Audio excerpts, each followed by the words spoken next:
Amin. Oke, salam semuanya. Oke, hari ini cuma setengah jam saja, ya. Seperti biasa kita kalau di rumah itu kita hanya setengah jam aja. Jadi ibadah cuma 1 jam. Nah, hari ini kita karena kita bentar lagi mau annual meeting, ya. Annual meeting itu apa? Meeting tahunan. Nanti kita akan kita lakukan di bulan November. Jadi saya minggu-minggu ini saya mau kasih sedikit dari rencana-rencana TIC itu apa ke depannya. Jadi supaya teman-teman di sini itu tidak berpikir kita cuma gereja-gerejaan. Atau enggak kita di sini cuma hanya ibadah kayak gini. Enggak, kita ada tujuan. Kita punya visi yang besar. Bahkan kalau kemarin Pastor Neno sudah datang ke sini kan, awal-awal kan teman-teman sudah dengar, ini bukan membuat mengagumkan saya, enggak. Tapi Pastor Neno sendiri yang sudah melihat bahwa dari semua angkatan kami, angkatan saya itu adalah kita adalah orang pertama yang merintis gereja. Saya adalah orang pertama merintis gereja dan orang yang sudah melihat jauh ke depan 10-20 tahun lagi mau gimana. Gitu. Tapi ya, kenapa kita masih begini? Pasti ada rencana Tuhan. Pasti ada sesuatu yang memang kita perlu belajar dulu agar nanti ketika kita sudah di atas, maka kita tidak bisa jatuh atau setidaknya kita tidak sampai jatuh boom banget. Gitu loh. Karena cepat naik pasti cepat turun. Nah, kalau kita lama naik, bukan berarti yang lama itu sudah pasti bagus. Enggak, ada juga yang lama memang karena dia malas. Tapi kita di sini lama bukan karena malas. Tapi karena memang kita sedang diuji. Entah ujiannya sampai kapan kita nggak tahu, tapi yang jelas pasti ujungnya kita punya sesuatu yang perlu kita perbaiki, perlu sesuatu yang kita bisa banggakan, dan ujung-ujungnya itu bukan tentang kita lagi, tapi tentang Tuhan Yesus. Nah, hari ini kita pengen belajar tentang perintisan.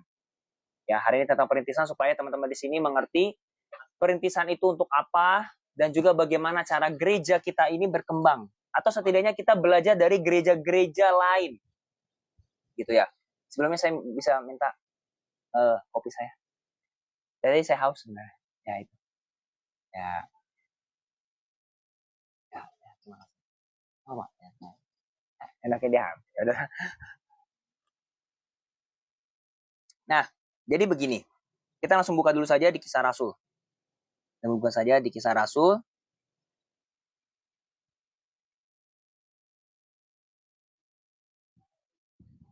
Kita buka di dalam Kisah Rasul itu pasalnya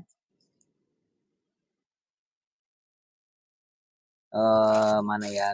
Saya ada nih.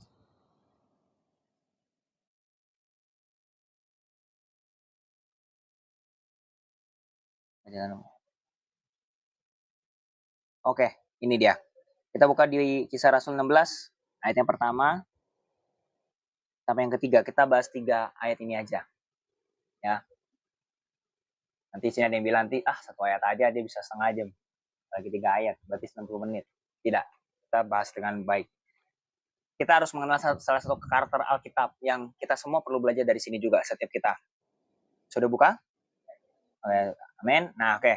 Saya minta ayat 1, nanti Firman, kedua Doni, ketiga Indah. Nah, baca. Ya, Kisah Rasul 16 ayat yang pertama sampai yang ketiga.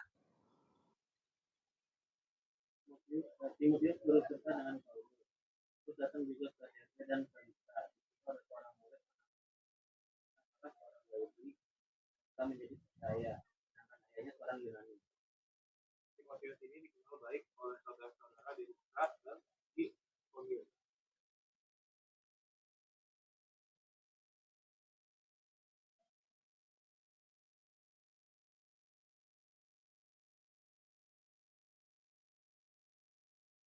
Oke, kita akan bahas salah satu karakter ini. Karakter ini mungkin jarang diomongin di gereja-gereja. Ya, kita pasti lebih kenalnya Paulus, Rasul Paulus. Tapi tahu nggak, Paulus itu punya anak rohani. Salah satu anak rohaninya itu adalah Timotius. Nah, Timotius ini cikal bakal dia mengembalakan 15.000 jemaat. Dia adalah gembala di kota Efesus. Nah, dan tahukah bahwa gereja Efesus itu tahu cikal bakal itu awalnya dari dia udah besar sampai 15.000, tahu awalnya dari berapa orang? Dari 12 orang. Dari 12 orang, kalau kalian baca di Alkitab, ketika Paulus bertemu dengan 12 orang itu, Paulus itu bertanya, sudahkah kalian dibaptis oleh Roh Kudus?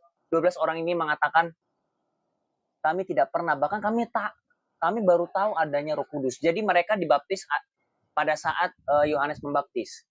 Jadi mereka belum dibaptis dengan dalam nama Yesus dan mereka belum dibaptis Roh Kudus.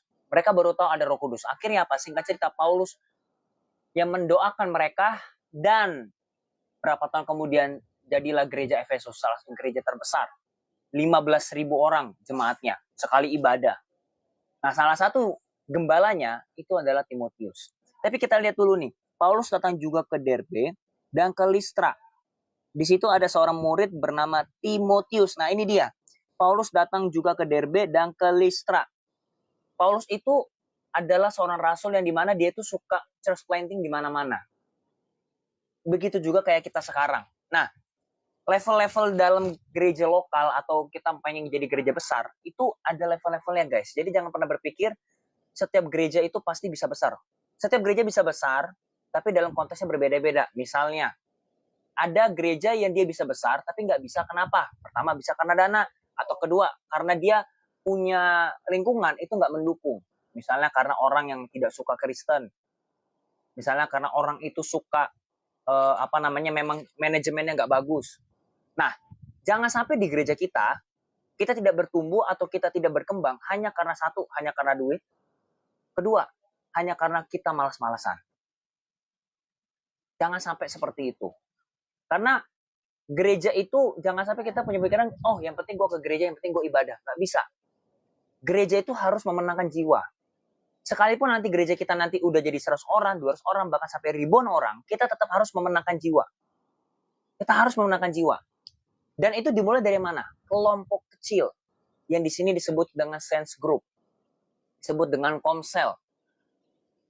Karena itu, saya berdoa supaya setiap kita mulai belajar untuk memimpin orang di gereja ini. Di gereja ini harus belajar. Seperti yang waktu itu saya pernah kasih tahu. Kita di gereja ini harus tahu kita ini ada punya tiga tipe, bukan tiga tipe ya, kayak 3 jabatan. Pertama, kita itu adalah seorang anak.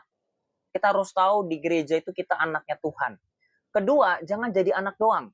Kita harus jadi murid di sini. Kita harus jadi murid. Karena di sini dikatakan apa tadi, Paulus berjumpa dengan seorang murid namanya Timotius. Kalau di sini kamu pengen belajar untuk jadi pemimpin, belajarlah untuk mau dipimpin dulu. Jangan berkata tidak bisa dulu. Tapi belajarlah jadi untuk memimpin orang lain. Jangan punya mindset salah. Salah satu mindset setan adalah tugas memberitakan Injil itu hanyalah pendeta. Memberitakan Injil nggak harus pendeta. Memberitakan Injil itu tugas semua orang Kristen. Mau orang tua, mau anak kecil, mau anak muda, semuanya. Dan jangan pernah berpikir juga, karena kita masih muda, maka berarti tombaknya itu semua dari anak muda. Tidak. Tombaknya itu ada di ketiga-tiganya. Percuma kalau anak mudanya bagus, tapi kalau orang tuanya tidak diurus dengan baik, tidak bisa mendelegasikan sesuatu, akhirnya apa? Ada crash atau ada clash, bukan clash of clans ya, kan COC lagi. Ada terjadi clash antara orang tua dengan anak muda, atau ada terjadi clash antara anak muda dengan anak-anak. Tiga-tiganya perlu, makanya kita melayani 3 generasi. Generasi pertama itu adalah apa? Orang tua yang di atas kita. Kedua, sepantaran kita anak muda. Ketiga, orang yang akan datang nanti, yang akan dilahirkan nanti suatu saat nanti, atau yang dia masih bayi. 3 generasi ini kita harus rangkul. Dan itu dimulai dari mana? Saints Group. Dimulai dari komsel. Kalau gereja tidak ada sense group, maka dia tidak bisa berkembang. Kalau gereja tidak bisa berkembang, itu jangan salahkan gembalanya dulu. Memang awalnya pasti gembalanya. Tapi kita mulai perlu belajar juga dalam diri kita, apakah kita sudah berkontribusi buat Tuhan di dalam gereja ini? Kita harus bertanya itu dulu. Apakah saya memberikan value di dalam gereja ini? Dan jangan pernah berpikir bahwa kita untuk gereja. Salah, gereja untuk kita. Jadi teman-teman di sini itu bukan hanya sekedar melayani, tapi teman-teman juga dilayani. Teman-teman juga dilayani di sini. Jadi kita perlu belajar untuk men-church planting di mana-mana. Makanya di sini saya udah ngomong dari awal bahwa ketika kalian menjadi murid, dan yang ketiga ini, kalian menjadi guru. Mungkin kalian nggak jago banget tentang Alkitab, mungkin tidak sejago saya misalnya. Tapi bukan berarti kalian nggak bisa memberitakan Injil. Bukan berarti kalian tidak bisa berbicara tentang Tuhan. Bukan berarti kalian tidak bisa bersaksi tentang Tuhan Yesus dalam kehidupan kalian. Bisa. Makanya mulailah belajar. Kalau di antara di sini yang sudah lama ikut di DSI, mulailah belajar. Kalau misalnya dimintain tolong, contoh misalnya, Kenneth, tolong bawa sharing ya. Jangan lagi bilang, aduh kok, saya nggak bisa kok. Saya nggak bisa, saya nggak fasih lidah. Saya nggak bisa ngomong banyak lebar. Saya ngulik Alkitab aja susah. Siapa bilang harus jago khotbah? Gak harus jago khotbah. Ini baru juga mau diajarin khotbah, gara-gara dia disuruh khotbah katanya sama gurunya. Itu. Simpel aja. Dulu pas awal-awal juga saya di sekolah, saya cuma pakai satu ayat. Yang penting saya ngerti ayatnya apa, saya langsung ngomong ke kelas waktu itu. Apalagi waktu itu kata-kata lebih ekstrim. Ini gawat kalau di TikTok. Pokoknya judulnya adalah percayalah hanya kepada Yesus, jangan percaya kepada yang kelihatan. Kepada yang ada gambarnya lah. Udah. Kalau saya ngomong langsung takutnya kena ban apa ribet nanti ya kan. Ya kan, followers belum berapa ya kan, udah kena ban ya. Nah, gitu. Jadi mulailah belajar. Mulai belajar percaya dulu. Mulailah di sini kalau misalnya contoh saya nggak bisa nih datang ke Sense Group nih ya. Tiba-tiba yang datang itu cuma si Denny. Denny yang memimpin nggak apa-apa. Karena Sense Group itu nggak cuma punya satu orang, itu punya kita semua. Apalagi sekarang gereja kita tuh pengen membangun hubungan dengan sekolah-sekolah, dengan kampus-kampus. Salah satunya adalah sekolahnya Kesia. Saya pengen ketemu sama gurunya. Tapi kemarin udah saya bikin jadwal tuh kepada ada temannya juga namanya Theo juga. Nanti di bulan depan saya pengen nanti mau ngobrol gimana caranya begini. Saya butuh orang di sini. Untuk yang menjaga kandang ini siapa? Yang menjaga sanctuary di sini siapa? Yaitu teman-teman di sini. Teman-teman di sini perlu belajar. Jangan pernah berpikir kalau gak ada Yoel, maka Sense Group gak akan jalan. Saya pernah tuh dengar tuh di antara, bukan yang ngomong, tapi kayak berpikir gini, kalau ada Yoel rame Sense Group-nya. Kalau gak ada Yoel, Sense Group-nya cuma 2, 3 orang, 4 orang. Nah, mindset seperti itu harus dipatahkan. Di gereja, TSC Church itu tidak ada seperti itu. Siapapun, orang kalau ngeliat muka kalian, ingatlah gereja. Seperti kalian lihat muka saya, pasti ingatnya gereja. Beberapa ada yang bilang begitu. Kalau ngeliat muka Kenneth, ingatnya apa? Jangan ingatnya yang lain gitu. Ingatlah, oh, anaknya TSC, anak TSC. Ya kan? Karena kita harus punya branding. Branding kita itu harus, kita nanti, percayalah, branding kita itu nanti keren banget. Ada waktunya nanti ketika ada orang datang ke gereja kita, orang itu merasa bangga sekali. Wih, itu anak-anak TSC itu di situ tuh. Ya kan? Kalaupun udah mulai di sini, tapi kadang-kadang ada orang yang memang karena mau mengincar seorang di sini. Makanya dia di sini. Tapi orang yang memang sudah punya tiket gitu, dia nggak bisa bertahan di sini. Akhirnya dia go. Kenapa? Ya itu. Dia maunya karena mau dapat seseorang apa, nggak dapat pergi dia. Nah, jadi mulai belajar. Jadi jangan sampai bilang kayak, aduh, kok saya nggak bisa. Saya nggak bisa karena saya bukan pendeta, saya bukan, nggak bisa begitu. Memberitakan Injil itu nggak harus pendeta. Saya dari awal belum berpikir mau jadi pendeta, karena dulu saya berpikir juga pendeta gak ada duitnya. Memang sih, kalau kalian sekarang lihat pendeta zaman sekarang kan mungkin keren, kece. Zaman dulu 80-an, 90-an.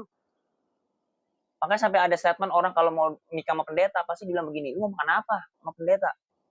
Itu dulu tuh. Kalau sekarang kan sekarang mah udah apa ya, kayak jadi pendeta tuh udah kece, keren. Dulu mah enggak sama sekali. Makanya mulailah belajar. Mulailah. untuk coba yuk bawa kayak firman. Sekalipun firman mungkin firman belum habiskan Alkitab yang adalah firman Tuhan. Tapi bukan berarti seorang firman tidak bisa berbicara tentang Tuhan. Gitu loh. Merintis sense group itu begitu. Merintis sense group itu yang penting simple. You care nggak dengan orang itu? Udah. Kalau kamu care dengan orang itu pasti akan di sini. Buktinya siapa? Kalian bisa di sini. Kalau diantara kamu nggak merasa saya care atau diantara sini yang care, kamu nggak akan di sini. Pasti kamu udah keluar dari gereja ini. Apalagi kalau soal persaingan gereja, kita udah kalah banyak. Tapi kenapa masih ada beberapa orang yang masih mau di gereja ini? Karena dia merasa diterima. Sekalipun gue sudah bertato, gue diterima loh di sini. Sekalipun gue masih susah buat lepas dari rokok, dari vape, dari nonton pornografi lah, atau apa, gue masih diterima di sini. Kalau gue punya ide, gue nggak dibilang jadul. Kalau gue punya ide, gue nggak dibilang sesat atau apa, gue diterima di sini. Tapi akan diubah pelan-pelan. Nggak ada kan kalau teman-teman sini yang punya ide, saya langsung patahin. Tapi mari kita berpikir bersama, ini layak nggak untuk kita jalankan idenya? Kalau enggak, terimalah. Karena namanya kita berdemokrasi, kita mungkin belajar begitu. Perintisan gereja itu begitu. Perintisan sense group begitu. Nah, levelnya naik, itu bicara tentang apa? Bicara tentang menjadi namanya gereja satelit, satellite church. Satellite church itu maksudnya adalah gereja yang dimana masih rumah nih. Ini sebenarnya ini sudah termasuk gereja satelit. Sebenarnya ini sekarang. Gitu loh. Gereja satelit. Tapi apa yang membedakan gereja satelit dengan gereja lokal? Gereja satelit yang pertama, dia biasanya ya, tidak semua begitu, tapi yang dilihat adalah biasanya pertama dia belum punya gembala. Dia belum punya gembala lokal. Jadi biasanya yang menjadi pemimpinnya itu masih orang biasa, guys. Bukan pendeta. Masih orang-orang tertentu yang punya hati untuk Tuhan, yang misalnya mungkin dia secara dana memang tercukupi, akhirnya dia punya hati buat Tuhan, dia pakai buat rumahnya, seperti begini, dia pakai, lalu akhirnya cikal bakal menjadi gereja lokal. Pernah nggak lihat kalian di IG atau di mana ada beberapa orang yang dia ada di rumah, dia ada kursi, lalu dia pakai proyektor. Jadi dia nggak ada pakai apa-apa, dia cuma pakai proyektor, dia begini-gini. Itu namanya masih gereja satelit. Nah. Dan jangan pernah berpikir karena gereja satelit, wah fasilitasnya belum kurang memadai lah. Tapi cikal bakal jadi gereja lokal. Pertama, dia belum punya gembala. Makanya bersyukurlah kalau kamu sudah punya gembala yang tetap. Manusia atau orang Kristen yang tidak punya gembala dalam kehidupannya, dia pasti hancur. Ini gembala kecil ya, kayak saya begini. Karena gembala itu anugerah. Sama seperti Paulus. Dia dapat Timotius itu bangga sekali. Karena dia punya papa rohani, yaitu siapa? Paulus. Mungkin di sini kalian punya orang yang lebih baik dari saya, misalnya tentang pengembalaan, tentang apa, mungkin kalian punya kakak rohani di luar sana. It's okay, nggak apa-apa. Tapi ingatlah, papa rohanimu itu cuma satu di bumi. Nggak bisa dua, nggak bisa tiga, nggak bisa empat, nggak bisa lebih. Kakak rohani bisa banyak, tapi papa itu cuma satu. Mungkin orang di luar sana lebih baik, tapi ingatlah siapa yang memberimu makan di sini. Saya ngomong begini bukan berarti menyanjung saya atau apa, bukan. Tapi belajarlah untuk stay di dalam satu tempat, untuk belajar setia kepada Tuhan dan kepada otoritasnya melalui gembala, melalui para hamba-hambanya. Termasuk kamu juga. Suatu saat nanti juga Denny nanti kalau punya anak rohani, ya, dia punya anak rohani, ingatlah, sekalipun mungkin Denny punya anak ini banyak, tapi hanya beberapa doang yang akan benar-benar akan dibina. Dan orang-orang di bawahnya Denny itu harus tahu bahwa Denny adalah papa rohaninya. Sekalipun banyak pengajar, tapi bapamu cuma satu, sama seperti Paulus ngomong. Rasul Paulus juga bilang, sekalipun kamu punya bapak di bumi ini banyak, maksudnya kayak pengajar banyak, tapi bapamu yang sah di sorga itu cuma satu. Sama seperti Pastor Rendo bilang kan, saya cuma bisa bantu kalian mengenai tentang administrasi. Tapi kalau kalian surga neraka, itu ada di tangannya Pastor ini. Yang tercatat nih sekarang nih nama-nama kalian nih di sorga, itu di situ ada tulis namanya Yol Semua Rangkir. Jadi kalau kalian aneh-aneh, pertama saya pasti diincar Tuhan dulu. Pasti. Kecuali kalau saya udah bilang, contoh Kenneth misalnya. Kenneth udah dikasih tahu, susah banget. Tuhan akan tanya dulu ke saya. Kenapa Kenneth masih begitu? Kalau saya sudah berjuang keras, saya udah bilang, hanya ini Tuhan, caraku Tuhan, dia yang bandel. Baru Tuhan urusan sama dia. Tapi kalau saya tidak memberitahu kalian firman Tuhan dengan baik, sekedar cuma firman-firmanan doang, udah gawat. Saya akan dikasih tahu, kamu sudah saya kasih jemaat di sini, tapi kenapa kamu gak ajarin mereka dengan baik? Oh, hancurlah saya. Udah the end of the world by me. Jadi belajar merintis gereja itu begitu, guys. Merintis gereja itu begitu. Gereja satelit, baru setelah gereja satelit, baru menjadi gereja lokal. Gereja lokal itu secara administrasi dan lain sebagainya, itu sudah bisa sendiri. Gereja satelit belum bisa. Jadi bisa dikatakan level kita ini sudah gereja satelit. Bahkan cikal bakal jadi gereja lokal. Nah, jadi maksudnya ngerti ya skema naiknya ya.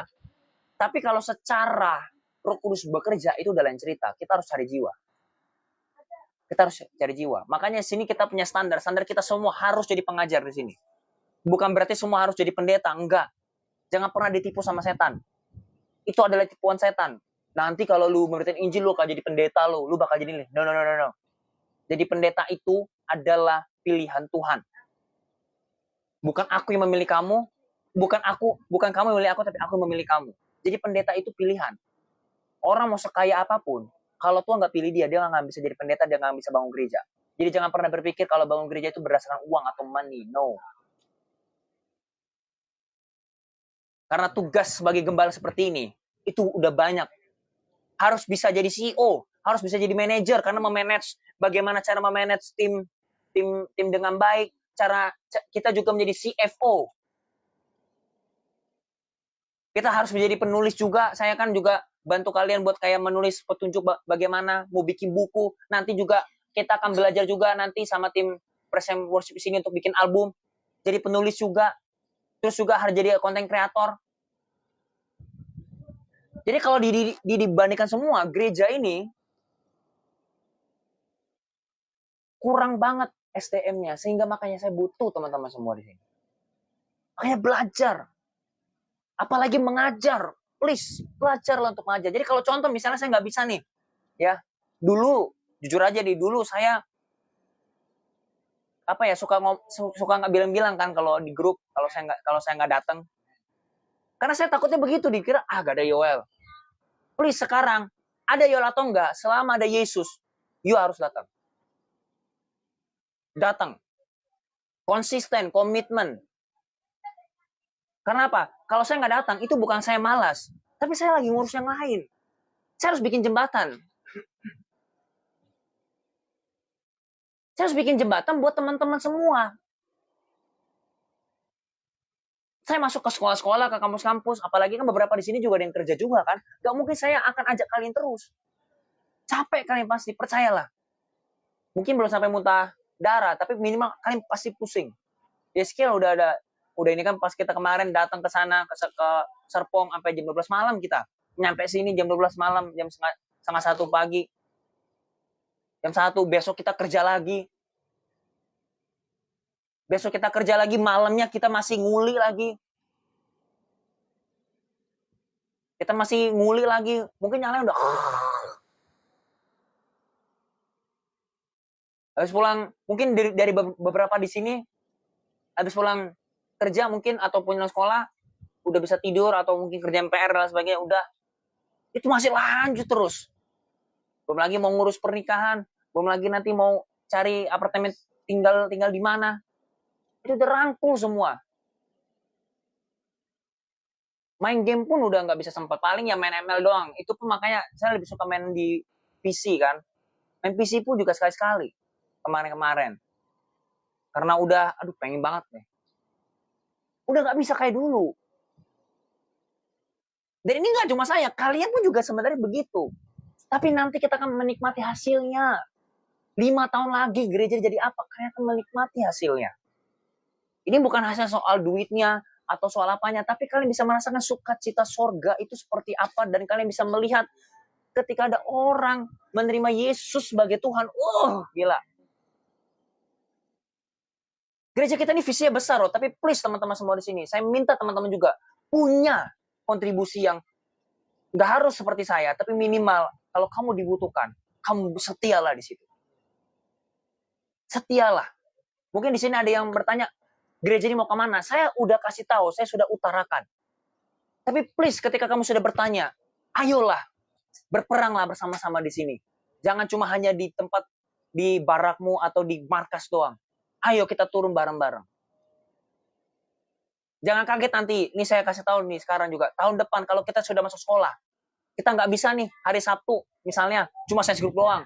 Ada waktunya nanti, habis sense group, mungkin kita nanti ada rapat apa, mungkin nanti di hari Jumat lagi, kita yang tadinya mau latihan PAW-nya mungkin dari Minggu, sekarang latihan PAW-nya di hari Minggu, terus nanti di Jumatnya kita harus pergi ke sekolah dulu, kita harus meeting dulu, harus apa dulu.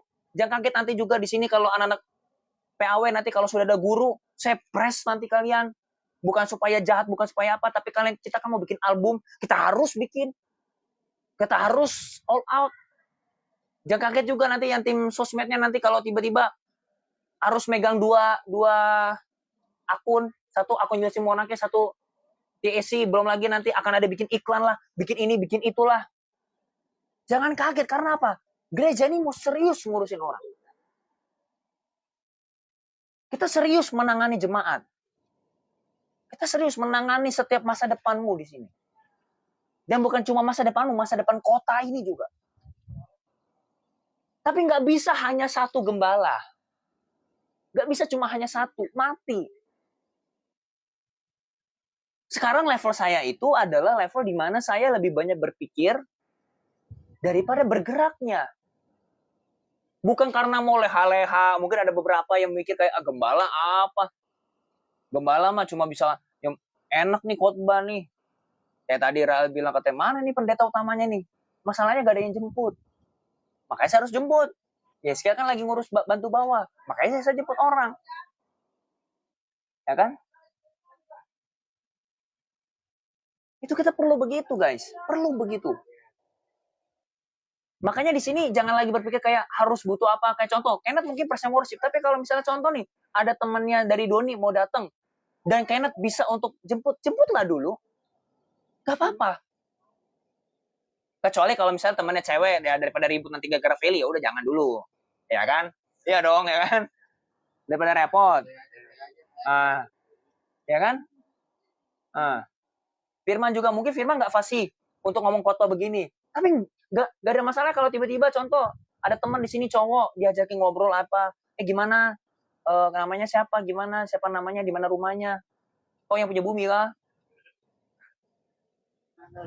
Bahkan sekalipun misalnya yang datang di sini jiwa baru, misalnya itu lawan jenis, misalnya Firman ngomong sama cewek, sekalipun nanti mungkin di sini ada yang ngomong cie ini lo ini, gak apa-apa.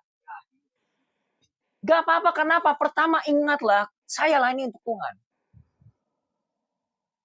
Karena ketika saya melayani dulu juga di sekolah-sekolah, di sekolah saya sendiri, saya juga digituin.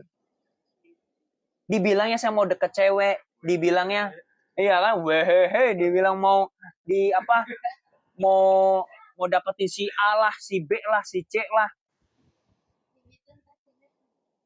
Gitu loh. Waktu itu belum mama si C ini masih jauh banget, masih sekolah. Tapi saya pikirkan tuh cuma satu di saat itu. Yang penting orang ini selamat dulu. Yang penting kan saya bukan di rumah berdua doang, kan enggak. Itu di sekolah, di kelas. Apalagi kelasnya memang lebih banyak wanitanya daripada laki-lakinya. Jadi datanglah si Bobby kan, dia kayak pas lagi saya memberitakan Injil, karena waktu itu saya dengar Roh Kudus suruh saya duduk di sebelah dia, terus tanya sama dia, lu percaya nggak apa yang gue omongin? Karena saya kan berkhotbah. Akhirnya dari situ lanjut lah. Tapi apakah setan langsung diam? Enggak, setan malah lanjut. Datanglah si itu, awalnya tuh Bobby juga kayak dan tahu ada 3 teman saya cowok datang gangguin saya supaya pemberitaan Injil itu gagal. Datanglah 3 itu, ngomongin soal agama dan lain sebagainya. Akhirnya apa? 3 orang ini boom. Dia nggak bisa menjawab apa yang saya ngomong. Sampai akhirnya ada 1 orang ngomong kepada teman saya, Fran, gue nggak kuat Fran ngomong sama dia, Fran. Gak kuat gue. Karena saat itu hikmat Tuhan itu benar-benar boom banget. Orang mau jawab apapun, orang mau nanya apapun saya bisa jawab. Orang itu nggak bisa jawab saya kalau saya nanya. Dan akhirnya apa? Orang itu dibaptis. Dan apakah sekarang saya pacaran dengan dia? No. Saya masih berteman baik, tapi apakah saya pacarin dia? Enggak. Dia sudah punya pacar saat itu. Jadi kalau kita pengen memberitakan Injil, jangan mikir dulu diri sendiri. Nah sekalipun kalau sekarang ya saya nggak bisa begitu. Kalau sekarang kan saya udah punya pacar. Ya. Saya udah punya pacar, saya juga nggak bisa konselingin berdua doang. Apalagi mungkin dia lawan jenis, saya nggak bisa. Di luar misalnya, di mall, berdua doang, saya nggak mau. Saya harus bisa menjaga calon saya. Nanti gara-gara itu saya jadi berantem, saya nggak mau. Gitu. Jangan sampai gara-gara itu jadi berantem gitu. Kecuali kalau sesama jenis ya udah nggak apa-apa. Ya kan? Tapi kalau dia belok ya itu diduain aja, itu harus bertiga tuh. Kalau yang belok, dia memang harus bertiga. Gawat itu. Jangan. Gitu. Tapi mengerti ya maksudnya ya, Paulus itu punya anak rohani Timotius, itu benar-benar jadi murid. Hari ini kamu semua, apapun profesimu di hari ini, apapun kamu punya impian apapun itu, carilah Tuhan dulu. Dulu saya pernah kerja di Starbucks. Kenapa saya keluar dari Starbucks? Itu karena saya harus mengurus gereja ini. Padahal tempatnya enak, kerjanya enak, gajinya juga oke. Orang-orang bilang mungkin mahal banget Starbucks, saya tinggal minum aja karena di situ kita dikasih minum sekali gratis. Kalau yang part time, kalau setengah hari, kalau 1 hari kita dapat 2 minuman. Di situ bukan dikasih roti, kasih apa, dikasih 2 minuman. Jadi uang makannya itu kita bisa tambahin karamel apa, suka-suka kan. Ya nggak, tapi kita tahu diri lah. Yang penting kan kita dapat 1. Oh. Nggak ada add-on atau lain sebagainya, enggak. Tapi ya minimal dapat gitu. Tempatnya enak banget, serius. Apalagi saya bernazar masuk ke Starbucks itu. Saya bernazar, saya dapat Sabtu Minggu libur. Tapi gak ada yang ngurus sense group. Makanya saya mau nggak mau saya harus keluar. Dan saya nggak bisa kuliah saat itu. Karena kuliah saya jam 6 sore. Saya pilih sampai pulang jam 7 sampai jam 8 malam. Dari jam 5 pagi sampai jam 8 malam. Jadi waktu saya kan habis tuh di situ tuh. Mau nggak mau saya harus keluar. Saya sampingkan impian saya yang suka kopi dulu. Karena kerajaan Allah sedang membutuhkan seseorang. Begitu juga teman-teman semua di sini. Teman-teman semua di sini juga. Mungkin ada beberapa impian yang kamu harus keep dulu. Lakukanlah buat kerajaan Tuhan dulu. Nanti semuanya akan ditambahkan kepadamu. Saya ditambahkan. Memang nggak kaya. Nggak langsung dark kaya dan sebagainya. Tapi ada favor Tuhan loh. Jadilah favoritnya raja. Raja segala raja itu Yesus Kristus. Mungkin kalian punya impian harus kalian tinggalkan untuk Tuhan. Gak apa-apa. Bukan berarti di sini semua harus jadi pendeta, enggak. Tapi ada waktunya kita harus kasih hak kita gitu loh. Misalnya mungkin di sini bisa aja hari Minggu gue bisa aja habis pulang gereja, gue bisa main. Tapi ingatlah ya, hari ini saya akan terus terang sama kalian. Ada waktunya ketika kita habis dari hari Minggu, kita harus bisa ke Serpong untuk kita bikin ibadah lagi di sana. Kenapa? Karena kita adalah sanctuary-nya Tuhan. Gitu loh. Jadi kalau hari ini kita aja hari Minggu aja udah capek, maksudnya baru sekali baca capek, nanti kita punya 4 ibadah bro. Tapi bukan berarti kita 1 hari, kecuali kalau full timer atau apa. Tapi nanti kan ada manajemennya. Tapi siap-siap. Bukan berarti nanti 1 hari untuk ini, enggak. Kecuali kalau you full timer. Kalau kamu full timer, ya memang harus ikut. Gitu kan. Kalau full timer digaji dan sebagainya. Tapi kalau kamu bukan full timer, nanti ada manajemennya. Tapi saya ingin kasih tahu dulu. Jangan cari untung rugi dulu sama Tuhan Yesus. Jangan cari untung rugi dulu sama Tuhan Yesus. Kalau masih hitung sama Tuhan Yesus hari ini, you pasti rugilah. Karena kalau secara keseluruhan, kita lebih banyak untungnya daripada Tuhan Yesus. Tuhan Yesus rugi tau punya anak kayak kita. Rugi banget dia sebenarnya.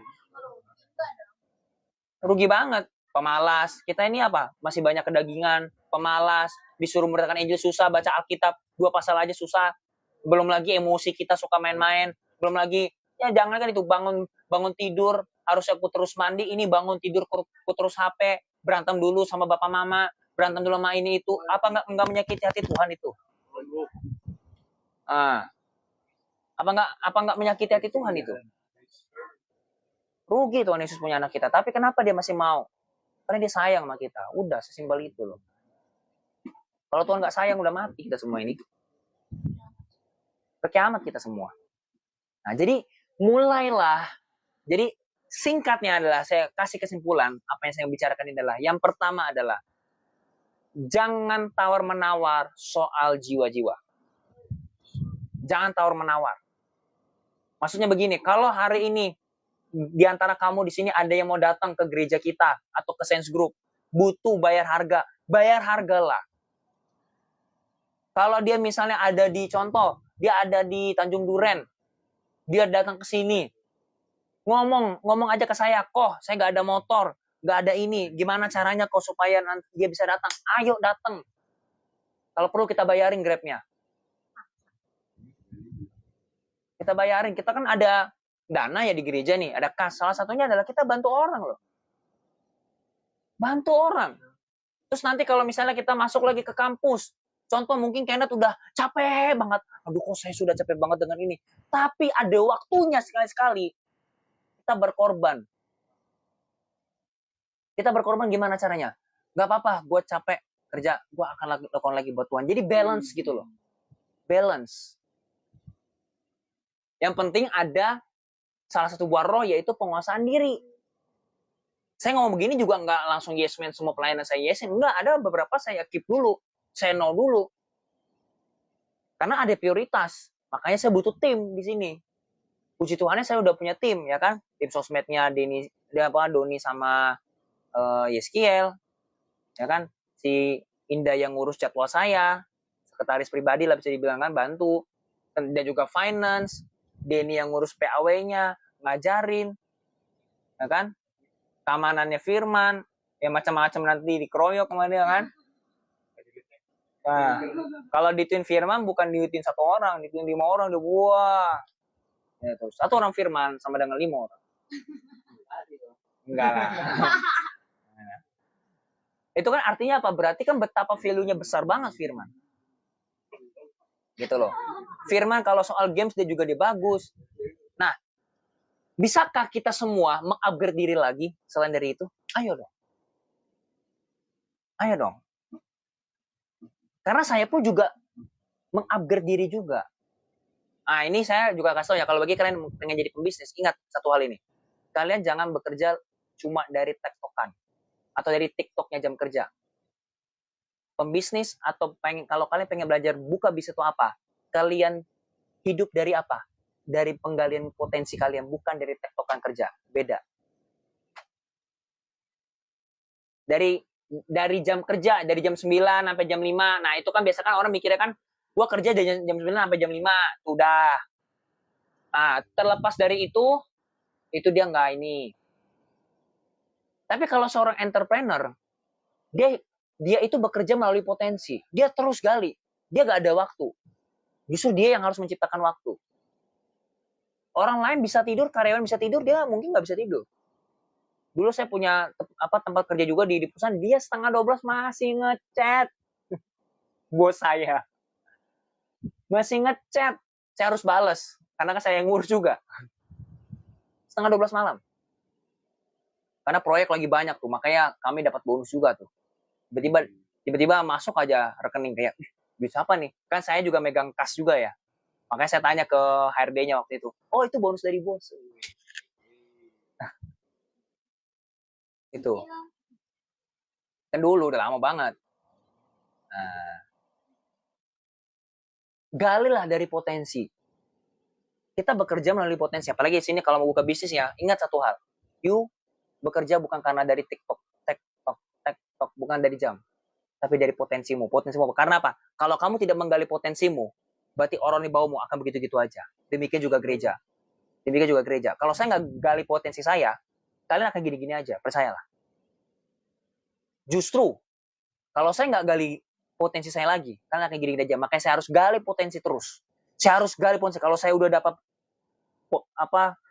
potensi baru, saya harus sharekan ke kalian. Makanya Denny, yang tadi mungkin dia cuma bisa keyboard, dia bisa upgrade lagi. Bukan hanya dia bisa keyboard, tapi dia bisa drum, dia bisa ini, dia bisa itu, dia bisa ngajar orang, dia bisa itu. Dia harus menciptakan sesuatu.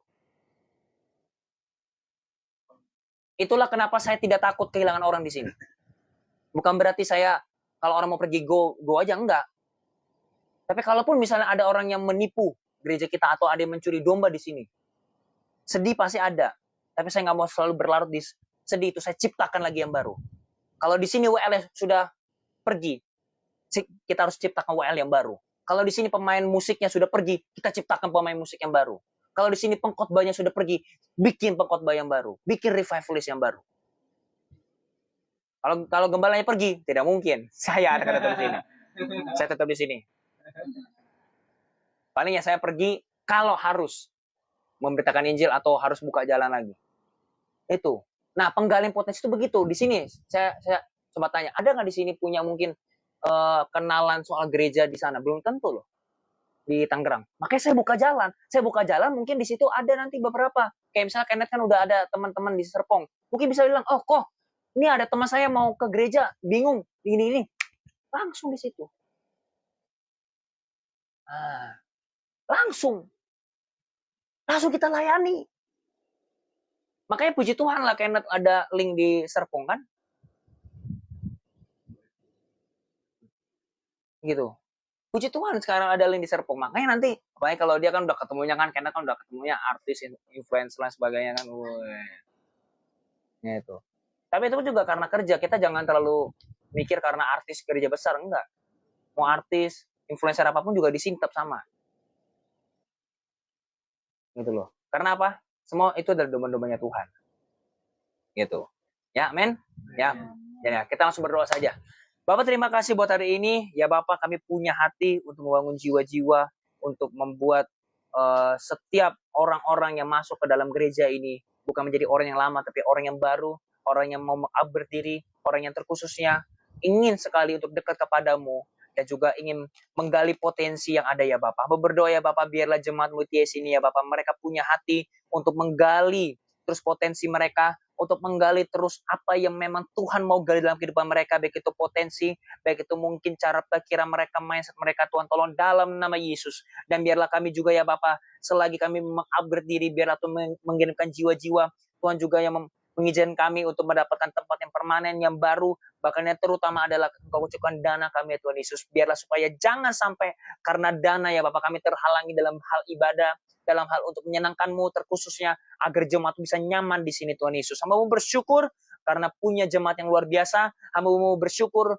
karena jemaat-jemaat di sini adalah jemaat yang mau untuk berkorban bersama-sama. Tapi biarlah bukan hanya sampai sini saja ya Tuhan, tapi biarlah kami sampai kemana di level kami bisa meraih jiwa-jiwa, kami bisa menjadi contoh bagi masyarakat, terutama juga satu kota ini akan diselamatkan, bukan hanya Jakarta, tapi sampai ke Tangerang, sampai nanti ke bangsa-bangsa ya Bapak. Biarlah dari Yakub kecil ini, kemah Yakub kecil ini, akan mencapai ke ujung bumi ya Tuhan Yesus. Tapi sebelum sampai ke ujung bumi, biarlah ya Tuhan persiapkanlah anak-anak-Mu di sini, bangkitkanlah revivalist yang baru, bangkitkanlah juga para pastor yang baru, para pemain yang baru, para player yang baru, para orang-orang yang memang takut akan Tuhan, influencer yang takut akan Tuhan, para gamers yang takut akan Tuhan, bahkan para pekerja, para konten kreator, atau mungkin pekerja kantor pun punya hati untuk Tuhan Yesus dalam gereja ini Tuhan Yesus.